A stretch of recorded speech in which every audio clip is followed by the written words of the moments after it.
Good morning. Good morning. Good to see you, Elon. It's been almost 6 years where I sat with you here in this platform with a great audience. It was your first trip to Dubai with your family. I hope you enjoyed it. Yeah, it was wonderful. Very much enjoyed. I see my head is gigantic on the stage. My head has grown larger since we last met. Is it because of Twitter? Yeah, I don't know, perhaps. Twitter is certainly quite the roller coaster.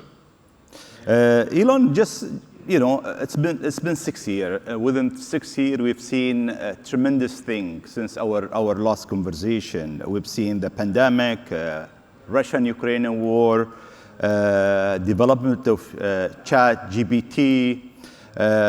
You launched Starship. You recently also acquired Twitter. Can I ask you this question? Why you bought Twitter? Why didn't you create your own platform? Maybe it was cheaper for you? I mean, I thought about creating something from scratch, but I thought Twitter would perhaps accelerate progress versus creating something from scratch by 3 to 5 years. I think we are seeing just a tremendous technology acceleration that 3 to 5 years is actually worth a lot. I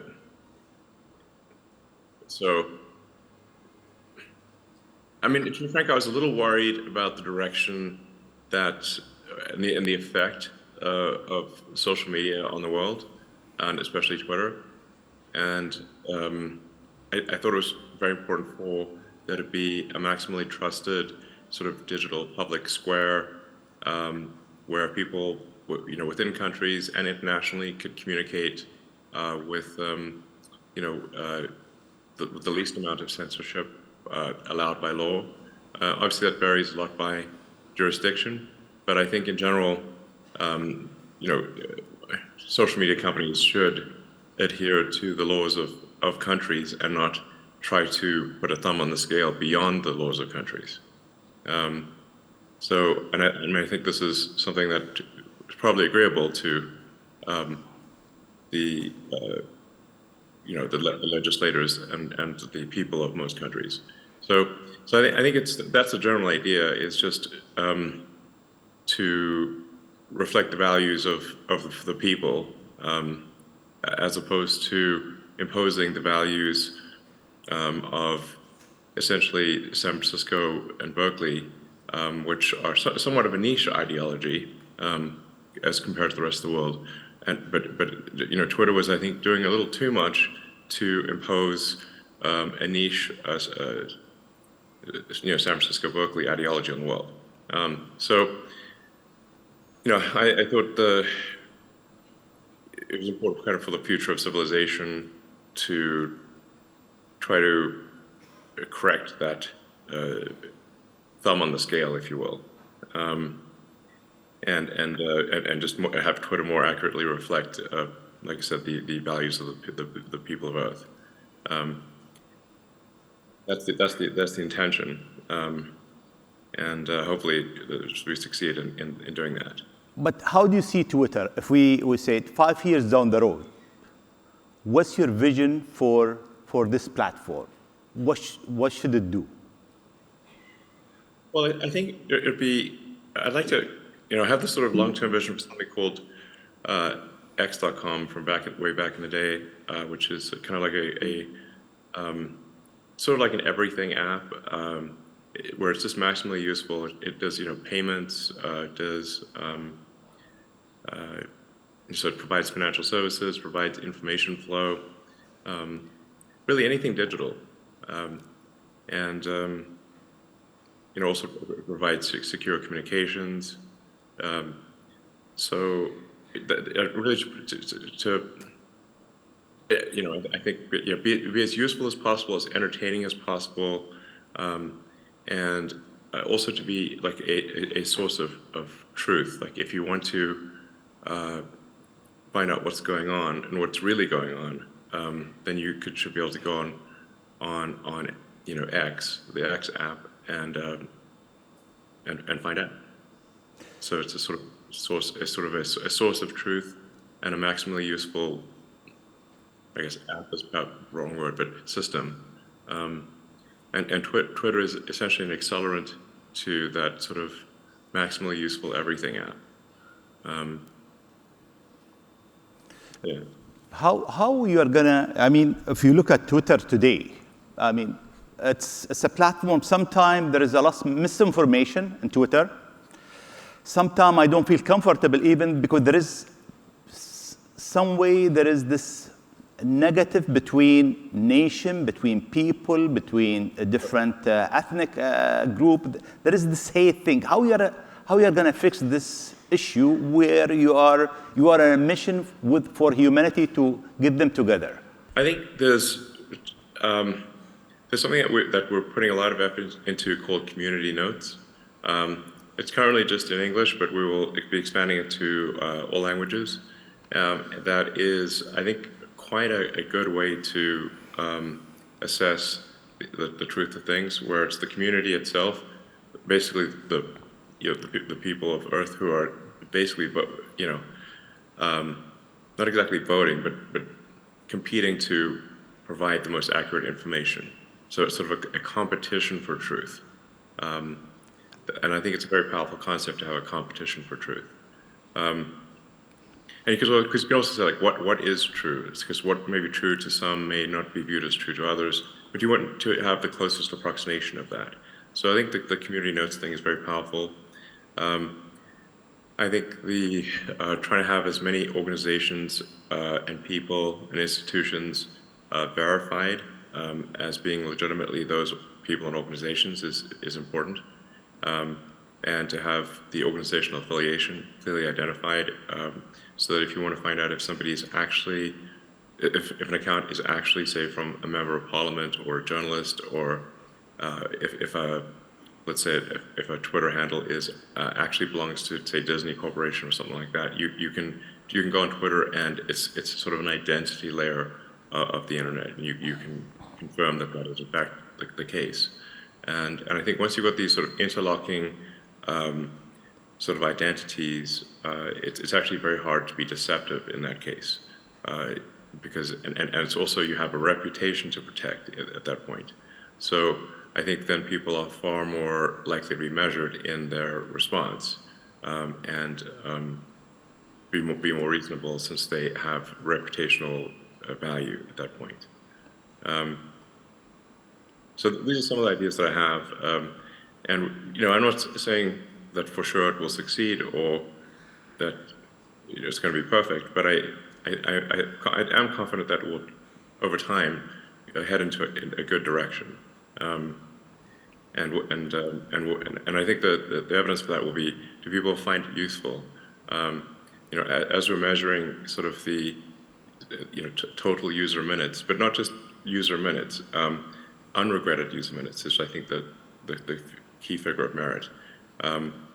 Because while, for example, TikTok has a very high usage, I often hear people say, well, I spent 2 hours on TikTok, but I regret those 2 hours. I'm not trying to knock TikTok, but it's just, we don't want that to be the case with Twitter. We want to say, like, okay, you spent half an hour on Twitter, but you found it to be useful and entertaining and a good thing in your life. And ultimately be a force for good for civilization. That's the aspiration. Thank you. Elon, we have over 150 government within the World Government Summit, global leaders. They have 8 billion customers, their citizens. How government can use Twitter better to serve its citizens? Well, I think generally, I would recommend, really communicating a lot on Twitter, and I think it's good for people to speak in their voice as opposed to how they think they should speak. Sometimes, like, people think, well, I should speak in this, like, way that is expected of me. but it ends up sounding, I think, somewhat at times somewhat stiff, but and not real. You know, like if you read a press release from a corporation, it just sounds like propaganda. So I would like encourage CEOs and of companies and you know, legislators and you know, ministers and so forth to speak authentically and to, you know, if there's a, say, a particular policy, to explain it. And I think there's, you know, sometimes a concern about criticism, but I think at the end of the day, you know, having some criticism is fine. You know, it's really not that bad.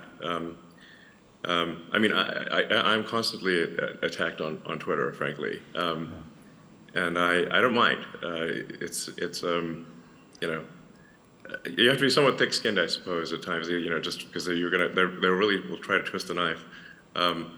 But I think just like I said, just as a forum for communication, it's great, and I would just encourage more communication, and like I said, to sort of speak in an authentic voice. Like sometimes people will have someone else be their sort of Twitter manager or something like that, and I think people should just do their own tweets. You know, it sounds. And like sometimes you make a mistake or something, it's fine. But I think just doing your own tweets, just like you would do your own, you know, you give a talk here, or you would, you know, have a meeting at a summit or something. I think that's the way to do it, is to actually do the tweets yourself, and convey the message that you want directly. Yeah. So, but you know, I mean, one thing I should say, and I know this is called the World Government Summit, but I think we should be maybe a little bit concerned about actually becoming too much of a single world government. If I may say, that we want to avoid creating a civilizational risk by having, frankly, this may sound a little odd, too much cooperation between governments. You know, if you look at, say, at history and the rise and fall of civilizations, that really all throughout history, civilizations have risen and fallen, but it hasn't meant the doom of humanity as a whole, because there've been all these separate civilizations that were separated by great distances. And so, you know, say like while Rome was falling, Islam was rising, and so you had like you know, the sort of caliphate doing incredibly well while Rome was doing terribly, and that actually ended up being a source of preservation of knowledge and many scientific advancements. And so, so I think we want to be a little bit cautious about being too much of a single civilization, because if we are too much of a single civilization, then if the whole thing may collapse. I'm obviously not suggesting war or anything like that, but I think we want to be a little bit wary of actually cooperating too much. It sounds a little odd, but we want to have some amount of civilizational diversity, such that if something does go wrong with some part of civilization, that the whole thing doesn't collapse, and you know, humanity keeps moving forward. Thank you. You see, I hear you. I agree and disagree with you at a certain point. And I think, you know, today people, they don't fight with sword anymore. I mean, they have nuclear weapons. So if there is this conflict, the whole civilization will be gone. The whole human civilization will be gone. And what we are trying to do here at the Emirates actually is to do exactly what you are saying. We have 180 nationality. You have every single race, every single religion, and we're trying to create a model that show the world that it doesn't matter who you are, what your color, what's your religion, where you're from, humanity can live in peace and harmony. Yeah, I mean, that would be great. My last question, I'll go to Twitter again, then we'll move out of Twitter if you allowed us. I mean, you've been running Twitter as the chairman, as the owner, as the CEO, and that's take a lot of time. Did you identify a CEO and when you are going to hire him? Well, I think I need to stabilize the organization and just make sure it's in a financially healthy place, and that the product roadmap is clearly laid out. So I don't know. I'm guessing probably towards the end of this year would be good timing to find someone else to run the company, because I think it should be in a stable position around at the end of this year. Elon, if we move to other subject, I mean, at the summit here, we have speakers who speak about state of the world, state of geopolitical of the world for the next 10 decades, state of the economy of the world, now and the next 10 years. If I ask you about the state of technology, if you can elaborate a bit and brief us, how do you see technology in the next 10 years from now? Let's see, 10 years, it's always difficult to predict technology with precision, especially over a 10-year time frame when it is changing so much. I mean, there's obviously the transition to sustainable energy with solar, wind, batteries, and electric vehicles. And that is, if you look at the percentage growth of that, that is a very high percentage growth. Although because of the massive industrial base of the current sort of fossil fuel economy, even if all, for example, if electric cars were 100% of production immediately, it would take 20 years to replace the fleet. So this is still something that is quite gradual. It's measured in at least a few, 30, 40 years type of time frame. On a more sort of near-term time frame, I think artificial intelligence is something we need to be quite concerned about and really be attentive to the safety of AI. You mentioned ChatGPT earlier. I played a significant role in the creation of OpenAI. Essentially, at the time, I was concerned that Google was not paying enough attention to AI safety, and so I, with a number of other people, created OpenAI. And although initially it was created as an open source nonprofit, and now it is closed source and for profit. I don't have any stake in OpenAI anymore, nor am I on the board, nor do I control it in any way. But the ChatGPT, I think, has illustrated to people just how advanced AI has become. Because the AI has been advanced for a while, it just didn't have a user interface that was accessible to most people. So what really ChatGPT has done is just put an accessible user interface on AI technology that has been present for a few years. And there are much more advanced versions of that are coming out. So I think we need to really be, I think we need to regulate AI safety, frankly. Because if you think of any technology which is potentially a risk to people, like if it's aircraft or cars or medicine, we have regulatory bodies that oversee the public safety of cars and planes and medicine. And I think we should have a similar sort of regulatory oversight for artificial intelligence, because it is, I think, actually a bigger risk to society than cars or planes or medicine. And this may slow down AI a little bit, but I think that might also be a good thing. The challenge here is that government regulatory authorities tend to be set up in reaction to something bad that happened. So if you look at, say, aircraft or cars, the cars were unregulated at the beginning, aircraft were unregulated, but they had lots of, airplane crashes, and in some cases, manufacturers that were cutting corners, and a lot of people were dying. So the public was not happy about that, and so they established a regulatory authority to improve safety. And now commercial airliners are extremely safe. In fact, they're safer than if you were to drive somewhere. The safety per mile of a commercial airliner is better than a car. And cars are also extremely safe compared to where they used to be.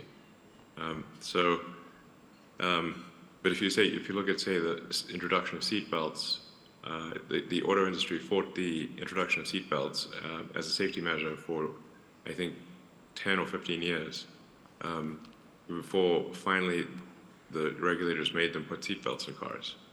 And that greatly improved the safety of cars. And that airbags were another big improvement in safety. So my concern is that with AI, if there's something bad, if something goes wrong, the reaction might be too slow from a regulatory standpoint. So I'd say, like, if I'd say, like, what are the biggest risks to the future of civilization? There's AI, but AI is a double, it's both positive and negative. It has great promise, great capability, but it also, with that comes great danger. I mean, you look at, say, nuclear, just discovery of sort of nuclear physics. You had nuclear power generation, but also nuclear bombs. So anyway, I think we should be quite concerned about it, and we should have some regulation of what is, if fundamentally, a risk to the public. Very great. Let me move to another subject, Elon. Education. I mean, you have your own philosophy about education. With AI, education might change dramatically. Can you tell us briefly about your philosophy of education? And number two, do we need 12 years of schooling and 4 years of university? Well, with respect to education, I think in general, some things that we could do to make it more compelling would be to explain to children why we are teaching a particular subject. The human mind has evolved to really forget anything that it deems unimportant. So, in fact, human memory is really quite bad relative to, say, the memory of your phone. Your phone can remember the entire contents of an encyclopedia down to the last letter and pixel. But human memory is terrible by comparison. So the mind is constantly trying to forget things, actually. So if you explain the why a subject is being taught, that will then establish relevance, and it's much more likely to result in motivation for kids. And then also, if you teach knowledge, especially in the sciences, as solutions to a problem, it's much more effective. So, like, let's say you're trying to understand an internal combustion engine. Well, it's actually better to sort of take that apart and then say, okay, well, what tools do we need to use to take it apart? We need a wrench and screwdriver and various other things to take it apart. Well, then you understand that the reason for the tools. And so, like, for mathematics and are like tools in physics and engineering. But if you teach to the problem and then you understand, then you establish the relevance of the tools, then it's actually much easier to remember mathematics and physics because they help explain how the world works, as opposed to teaching them without explaining why, and simply teaching them. It's like, instead of teaching to the problem, currently people teach the tool. It would be like having a course on screwdrivers or a course on wrenches, but not understanding why you have a course you're learning about screwdrivers and wrenches. I think this is really quite a fundamental principle that should be applied in education. And I think sometimes we do teach classes that children do not find useful, and where the answer to the why is actually not going to be a very good answer. Most people, I think, do not find advanced mathematics useful and are unlikely to find it useful in their life. Or the elements that they do find useful could be taught very quickly as general principles. I also think that critical thinking is something that should be taught to children at a relatively young age, as effectively like a mental firewall, to really think about when somebody tells you something, is it cogent? Is it true? Or what is the probability that it is true? And so that you can be taught to reject things that are untrue or more likely to be untrue, and favor things that are more likely to be true. Critical thinking, I think, is very helpful for people to learn. So is it 12 years of schooling you are with, or without 12 years? 12 years is a long time, I suppose. But I mean, humans just do take a long time to mature. So there's emotional maturity, physical maturity, and mental maturity that is happening simultaneously with the education. I mean, I suppose it could be done in 10 years. Perhaps it does not need 12. But then is someone mature at age 16? They're more likely to be mature at age 18. So I guess 12 years is probably not bad. We probably don't need an additional 4 or 5 or 6 years in college or university. That seems probably excessive.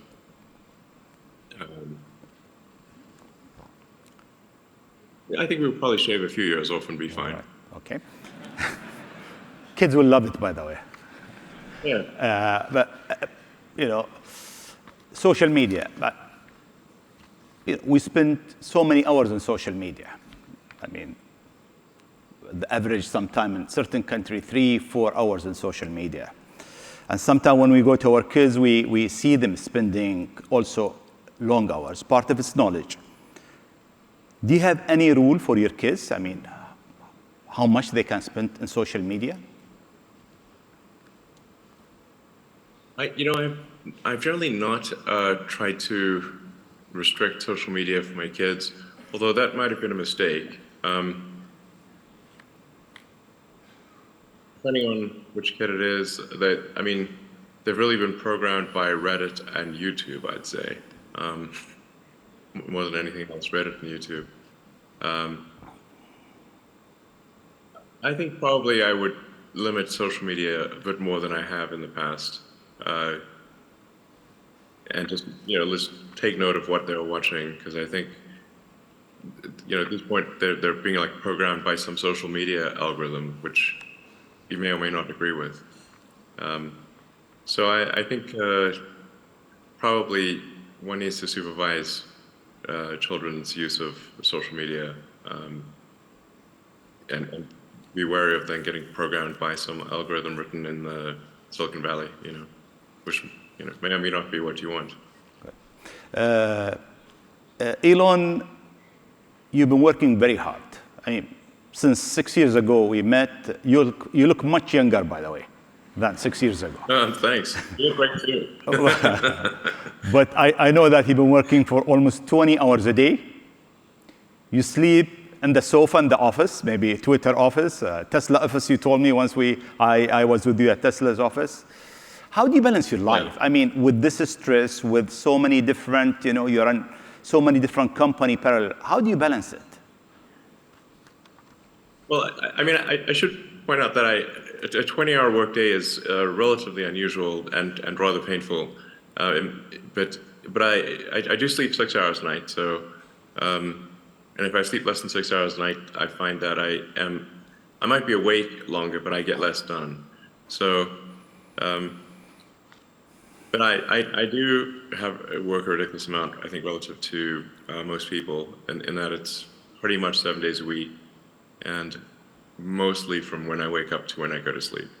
I'm not suggesting this is good for everyone, and I think, frankly, I would like to work a bit less than that. So I think, if I look at, say, Tesla went through some very difficult times where it was on the ragged edge of survival, and really, if I didn't give it everything I got, I think the company could have easily gone bankrupt. It was really on the verge of bankruptcy for quite a while.